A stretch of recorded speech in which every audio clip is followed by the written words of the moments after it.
তো অন্ধ্ৰপ্ৰদেশৰ এনেকুৱা এটা মন্দিৰ যিটো মন্দিৰে ৰহস্যময় মন্দিৰ ৰূপে পৰিগণিত হৈছে আৰু এয়া অৱস্থিত আছে অন্ধ্ৰপ্ৰদেশৰ অনন্তপুৰ জিলাত আৰু এই লেপাক্ষী মন্দিৰৰ ৰহস্যময় কথাটো হৈছে ইয়াৰ এটা খুঁটা যি মাটিৰ ওপৰত উঠি আছে যি মাটি স্পৰ্শ কৰা নাই আজিলৈকে তো 1530 চনত এই মন্দিৰটোৰ কাম আৰম্ভ হৈছিল ইয়াক ভীৰভদ্ৰ মন্দিৰ হিচাপেও কোৱা হয় ভীৰভদ্ৰ হৈছে মহাদেৱৰ এক ভয়ংকৰ ৰূপ লেপাক্ষী শব্দটো হৈছে এটা তেলেগু শব্দ ইয়াত লে মানে হৈছে উঠা আৰু পাক্ষী মানে হৈছে পক্ষী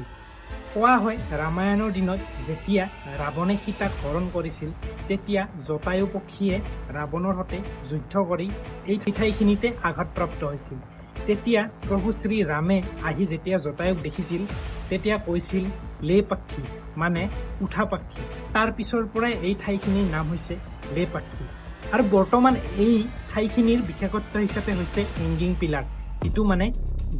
মন্দিৰৰ খুঁটা এটা যি মাটি এতিয়ালৈকে স্পৰ্শ কৰা নাই বিজ্ঞানীসকলেও গম পোৱা নাই এইটো গৱেষণা কৰি যে এই বস্তুটো কি হৈছে এইটো এটা ভগৱানৰ দান বুলি সবে বিশ্বাস কৰে তো আপুনি কেতিয়াবা শুনিছিল নে লেপাক্ষী মন্দিৰৰ কথাটো যদি শুনিছিল তেতিয়াহ'লে এটা কমেণ্ট কৰিব আৰু মোৰ পেজটো ফলো কৰি দিব